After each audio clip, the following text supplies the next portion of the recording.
60 motherfucking bars. Prod by Maxi Pesca. Yo.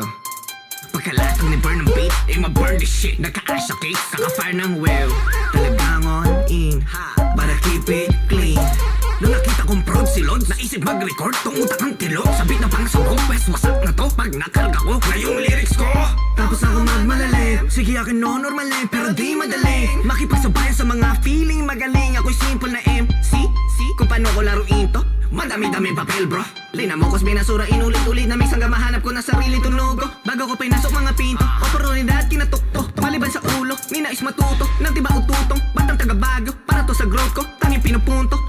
Di ako nasa 0 days kaya nag-crave sa waste. Nagsimula sa change, tamang barya sa game hanggang sa magka-name. Ngayon may ini-aim, di na imitation James kung gagi. Nakasuot na rin ang tech galing sa Nike. Sadya nakakapravdang na magbahagi, aking pinapakita lang pag nagka-blessings. Nakaka-whisper yan kung iisipin natin na maigi. Kaya stay positive, huwag pa-apekto sa paligid.